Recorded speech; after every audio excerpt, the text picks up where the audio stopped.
I moved into the old house on a rainy afternoon, the air inside stale with the scent of wet plaster and rotting wood. By the time night fell, each creak of the floorboards sounded amplified, as if something unseen prowled just out of sight. I sat in the dim glow of a single lamp, setting up my recorder to capture the faint hum of settling walls. But when I pressed record and leaned back, the silence thickened until I could almost taste it, metallic, like blood pooled under concrete. Then came the whisper, soft as a breath against my ear. "Michael." My heart lurched. I clenched the tape machine against my chest, convinced it was my own name. But I live alone. I replayed the tape immediately. Hiss, static, white noise that crawled under my skin and left me shivering. I twisted the dial, but all I found were random blips, fragments of syllables buried beneath the roar of tape. Nothing coherent. The room felt colder, an unnatural chill pooling at my ankles, rising with each second I stared at the recorder's blinking red light. Outside, rain pounded the roof in irregular rhythms, a frantic percussion that seemed to echo the pounding in my chest. I stood and walked the dark hallway, flashlight beam trembling. The air smelled of damp earth and old secrets. I paused at the door to the attic, where I'd first heard the whisper. Silence greeted me, dense and suffocating. I pressed my hand to the cold doorknob. It felt alive, pulsing with a slow, measured beat. Another whisper, this time so faint I wasn't sure I'd heard it at all. But it was there, calling my name. I swallowed hard and lifted the recorder again, determined to capture the sound that lurked beyond human hearing. My rational mind warned me to stop, but something deeper pulled me forward, into the hushed promise of a truth I wasn't sure I was ready to hear. The next night, I climbed into the attic, each step a muted protest as the floorboards groaned beneath my weight. My flashlight beam trembled against peeling wallpaper patterned with faded roses, revealing splinters of shattered glass scattered across stained floorboards. I paused, inhaling a scent of damp earth and something acrid, like ozone after lightning, clinging to the stagnant air. I set the recorder on an overturned crate and pressed record, my finger lingering on the button, as if reluctant to summon whatever lurked above. For a long moment, nothing happened. Then the whisper returned, softer this time, threading through the silence with an almost tender cadence. "Why?" it asked. The single word cut through me, echoing off the rafters. I froze, breath shallow, as the attic dropped into a hush so deep it felt solid. I rewound the tape and played it back. Hiss, static, and that word, clear as a confession. My pulse thundered. I lifted the recorder to my ear, pressing play again, and heard another voice, a child's laugh, bright and distant, followed by a stifled sob that sent a shiver down my spine. I abandoned the recorder and let my hand trail along the dusty banister until I found a trap door nailed shut with rusty hinges. Heart pounding, I pried it open, the metal screeching like a cry of warning. Beneath lay a narrow crawl space, and the air that spilled out smelled of cold stone and old sorrow. I slid inside, claustrophobic and trembling, the beam of light bobbing over rough-hewn beams. Against the far wall, I discovered a scrap of yellowed paper pinned beneath a rusted nail, a fragment of a letter, its words half-faded but still legible. I tried to speak, but the house would not listen. A sudden gust rattled the boards above, and I heard footsteps pacing overhead, slow and deliberate. My blood ran cold. I pressed my back against the rough wood and whispered, "Who are you?" The attic replied with a dry, rattling breath, and then nothing. No footsteps, no whisper, only the echo of my own voice hanging in the dark. I crawled back out, heart hammering, and knew I could not ignore this any longer. Someone, or something, had been trapped here, clawing to be heard, and I had to decide whether to listen. I spent the daylight hours poring over brittle newspaper clippings in the town archive, the musty scent of dust and ink clinging to my fingers as I traced every mention of the old Whitaker house. Most articles described a tragic fire in 1954, a child lost beneath collapsing beams. No name given, as if the paper itself recoiled from committing it to memory. The archivist's voice echoed in the empty hall.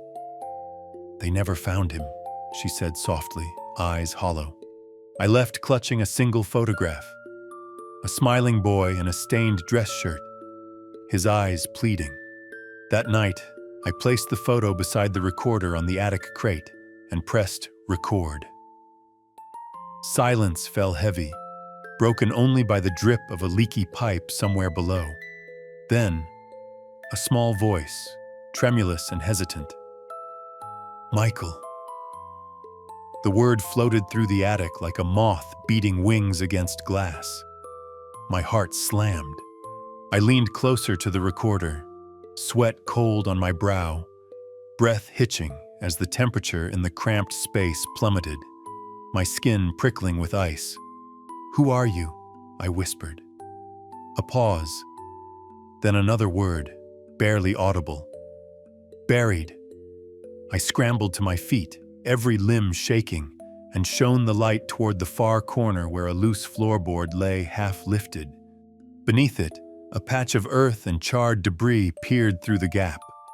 My pulse raced as the floor groaned under an unseen weight, as though someone, or something, shifted below, straining at the lid of its earthen grave. The voice came again, clearer now, urgent. "Help me!" I knew then that simply listening was no longer enough. To free him, I would have to descend into the house's darkest secret and face whatever had silenced that boy's voice for 70 years. There was no turning back. I knelt by the loose floorboard and pried it up with trembling fingers, the wood splintering with a groan that echoed through the silent house. A rush of cold, damp air escaped from the narrow cavity below, carrying the scent of wet earth and a faint tang of ozone, as if lightning lay buried alongside decay. I shone my flashlight into the fissure and saw, half buried in crumbling soil, the edge of a small wooden box blackened by fire. Heart hammering, I dragged it into the dim attic light. Ashes dusted its carved lid, and the grain felt slick under my palm, like the skin of something that had died long ago. With each breath, the temperature dropped, frost forming on my cheeks as I wrestled open the charred box. Inside lay a child's handkerchief, yellowed and stiff, and beneath it a tangle of tiny bones, brittle as dry twigs. My stomach lurched. The recorder crackled to life of its own accord, spitting static that coalesced into a soft voice. "Here." The single word cut through me like glass. I pressed my hand to the bones, feeling a pulse of energy. Urgent, desperate. The attic floor trembled under a weight unseen. A whisper followed. "Free me." Tears blurred my vision, guilt and sorrow flooding together. I gathered the bones in both hands, the handkerchief slipping through my fingers like mist. The air hummed, charged with electricity, and I realized that I was the one who had been buried.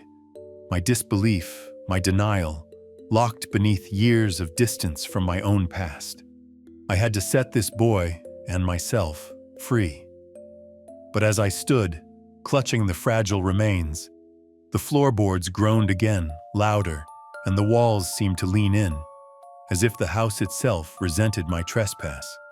My flashlight flickered, then died, plunging me into darkness pierced only by the dim glow of the recorder's red light. I took a steadying breath and whispered back, "I will." Then I climbed down through the rubble-strewn attic hatch, bones wrapped in the handkerchief against my chest, and stepped into the hallway below.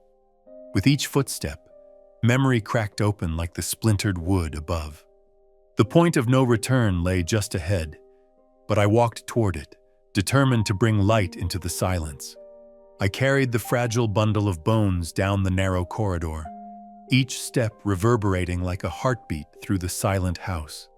The hall's musty air closed in, pressing dampness against my lungs, and I felt the temperature drop as if the walls themselves mourned with me.